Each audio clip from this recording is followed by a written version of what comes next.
लग्नाचे दागिने म्हणजे श्रीमंत पेशवाई दागिने, नाशिकचे सुप्रसिद्ध सराफ मयूर अलंकार सराफ. 30 मेला मंत्रिमंडळामध्ये मंत्री म्हणून जे शपथ घेतलेली आहे आणि त्यानंतर मग आपसुकच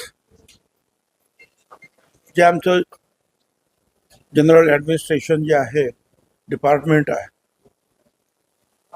ते मंत्र्यांची ऑफिसेस कुठे असावीत, मंत्र्यांची निवासस्थानं कुठे असावीत, या संदर्भातली जी काही व्यवस्था आहे ते पाहत असतात. आणि मग त्यांनी मला पत्र दिलं ताबडतोब 15-20 दिवसांनी की तुमच्यासाठी जे आहे अमुक अमुक निवासस्थान मुकर्रर करण्यात आलेलं आहे. आणि अर्थातच तुम्ही तिथे, त्याचा अर्थ असा की तुम्ही तिथे राहायला जावं. आता राहायला जावं म्हटल्यानंतर जेव्हा मी पाहिलं, जर एखादं घर खाली असेल तर आपण राहायला जाऊ, आणि तिथे जर कोणी राहत असेल तर आपण त्यांना कसं काय करणार. आणि त्याच्यामध्ये ते आमचे सहकारी आहे. मी अजून त्यांना एक शब्दाने सुद्धा याबद्दल बोललेलो नाही. आता ते स्वतः मुख्यमंत्री आणि इतर मंडळी त्याच्यावर काय चर्चा करतील, काय निर्णय घेतील, याची मला काही कल्पना नाही.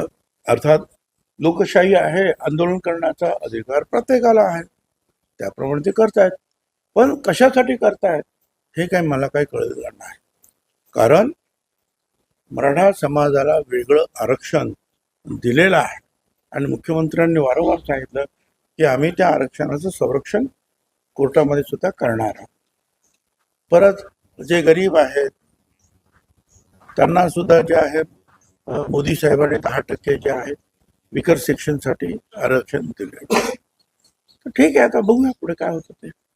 ठाकरे बंधू एकीकडे मराठीच्या मुद्द्यावर आक्रमक असताना फडणवीस म्हणते की जर दुबे यांच्यावरून हा वाद सुरू झाला, ते जर महाराष्ट्रात आले तर त्यांचं स्वागत करू आणि मराठी भाषेवर कोणी जर काही कायदा हातात घ्यायचा प्रयत्न केला तर त्यांच्यावर कारवाई करू. अगदी बरोबर आहे. महाराष्ट्रामध्ये मराठीचा अपमान कुणीही सहन करणार नाही, कुठलंही सरकार. गुजरातमध्ये गुजरातीचा अपमान गुजरात सरकार सहन करेल काय? नाही. तुम्ही जा, काय बोलायचं तर बोला. तिथली राज्यभाषा आहे, तिचा अपमान कसं काय सहन करणार. पण हे ठीक आहे की त्यांनी जे सांगितलं त्या देशाच्या कायद्याप्रमाणे कोणी कुठे जाऊ शकतो, उद्योग धंदा करू शकतो, राहू शकतो, शिक्षण घेऊ शकतो, पण त्या भाषेचा मान सन्मान हा ठेवायलाच पाहिजे. त्यांचं हे वक्तव्य बरोबर आहे. ठीक आहे. साहेब, पुण्यामध्ये एक महिला न्यायालयाला गेलेल्या होत्या, मात्र पोलिसांकडनं त्यांना शिवीगाळ करण्यात आली, मारहाण करण्यात आली, असा 3 मुलींचा आरोप आहे. रोहित पवार आणि सुजात आंबेडकर हे तिथे रात्रभर ठिय्या ठेवून होते. नाही, हे जर असं असेल तर तिथले जे वरिष्ठ अधिकारी आहेत आणि मुख्यमंत्र्यांनी सुद्धा अर्थात ही बातमी तर पाहिलीच असेल, वाचलीच असेल, आणि ती त्याप्रमाणे ज्या वरिष्ठ अधिकाऱ्यांवर चौकशी करून निश्चितपणे त्याच्यावर काय कारवाई करायची ते ठरवतील. साहेब, मनसेच्या वतीनं राज्यभरात जे बार आहेत ते फोडले जात आहेत, आंदोलन केलं जात आहे, कशी भूमिका वाटते? नाही, प्रश्न असा आहे की बारची परमिशन तर सरकार देत आहे, पण मला असं वाटतं की डान्स बार बंद आहे. अन्यथा जर डान्स बार आता काही वर्षापूर्वी आपण ते बंद केले का, तर सर्वसामान्य माणसं जी आहेत, जी गरीब आहेत, ते आणखीन कंगाल होत आहेत. आणि म्हणून हे डान्स बार नकोत आपल्याकडे, अशी भूमिका मंत्रिमंडळाने घेतली, राज्याने घेतली आहे. आता त्याच्या विरुद्ध जाऊन जर असं गपचूप जर कोणी असे प्रकार काय करत असतील तर ते त्यांनी जे आहे ताबडतोब थांबवले पाहिजे. अर्थात तिथं हेही सांगितलं मुख्यमंत्र्यांनी की कृपा करून कायदा हातात घेऊ नका. परंतु त्या डान्स बारवाल्यांनी सुद्धा अशी परिस्थिती येऊ देता कामा नये. नाशिकमध्ये वाहतुकीचा विषय असेल, खड्ड्यांचा विषय असेल, नागरिक त्रस्त आहेत, पालकमंत्री नाहीये, कोणी पुढे येऊन अधिकाऱ्यांच्या बैठकीला कोणी संबोधित करत नाहीये. आपण या संदर्भात पुढाकार घेणार का, जसा वारकाचा विषय आहे? असे माझ्याकडे ज्या ज्या तक्रारी येतात, आता मला असं वाटलं की खरोखर त्या काय आपलं द्वारकासारखं, तर मग त्याच्यावर काय मार्ग काय काढायचा, त्याप्रमाणे मी 100% प्रयत्न दिल्लीपर्यंत केले. कारण ते नाहीचा भाग अखत्यारीमध्ये ते येते. मी पोलिसांशी बरोबर बोललो, काल काही DCP आले होते, त्यांच्याबरोबर बोललो की वाहतुकीचं नियंत्रण कसं करावं हे सुद्धा एक शास्त्र आहे. आमचे डॉक्टर पसरेचे याच्या पूर्वीचे मुंबईचे कमिशनर, पोलीस कमिशनर आणि टी जे यांनी तर त्याचे PhD घेतलेले आहे.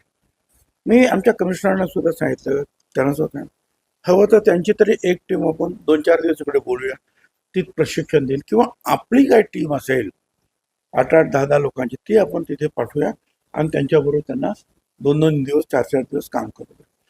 त्याने कुठं लक्षात येईल. फार सोप्या गोष्टी आहेत, परंतु कधी कधी आपल्या लक्षात येत नाही आणि त्याच्यामुळे अडथळे निर्माण होत आहेत. तर व्यवस्थित जर तुमचे सिग्नल चालू राहिले आणि त्याच्यावर फक्त बरोबर गाड्या थांबतात की नाही, पिवळा सिग्नल मिळाला, लाल सिग्नल मिळाला का गाडी थांबलीच पाहिजे. पिवळा सिग्नल मिळाला की तयारीत राहायचं आहे, हिरवा सिग्नल मिळाला की पुढे जायचं आहे.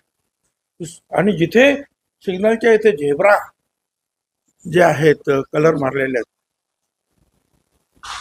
रस्त्यावर,